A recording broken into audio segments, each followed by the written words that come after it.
નમસ્કાર. પવિત્ર પુરુષોત્તમ માસ અધિક જ્યેષ્ઠ વદ એકમ અને સોમવાર. શાસ્ત્રના જણાવ્યા અનુસાર આ દિવસે શું કરવું જોઈએ અને શું લાભ થાય અને કયા મંત્રો કરવાથી શું ફળની પ્રાપ્તિ થાય. તો જોઈએ અધિક જ્યેષ્ઠ વદ એકમ અને સોમવાર. આ દિવસે પિત્તળનો દીવો, એમાં ઘી ભરી, ગાયનું ઘી ભરી એની અંદર વાટ મૂકી અને પ્રગટાવી અને કોઈ પણ બ્રાહ્મણને એનો સંકલ્પ કરાવી અને દીપદાન કરવું. કોઈ પીપળાનું ઝાડ હોય, તુલસીનું વૃક્ષ હોય, ત્યાં માટીના કોડિયાની અંદર દીવો, ગાયના ઘીનો દીવો કરી અને ત્યાં પ્રગટાવો. આ દિવસે દીપદાન કરવાથી માન પ્રતિષ્ઠામાં વધારો થાય છે. શેનું દાન કરવું જોઈએ?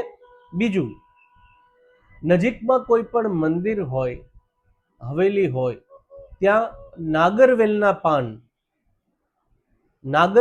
પાન ત્યાં સમર્પિત કરવા.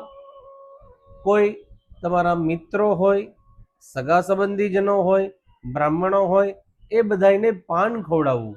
શાસ્ત્રમાં લખ્યું છે પાન ખવડાવવાથી પણ પ્રતિષ્ઠામાં વધારો થાય છે અને સૌભાગ્યની પ્રાપ્તિ પણ થાય છે.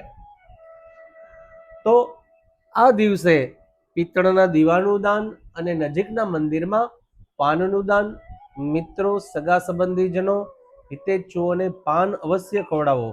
પાન ખવડાવવાથી આ બધા ફળની પ્રાપ્તિ થશે. અને મંત્ર કયો કરવો?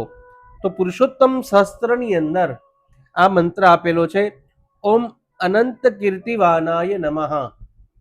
ઓમ અનંત કીર્તિવાનાય નમઃ.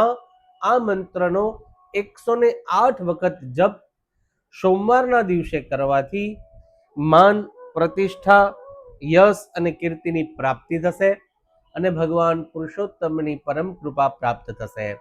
અસ્તુ. જય શ્રી કૃષ્ણ.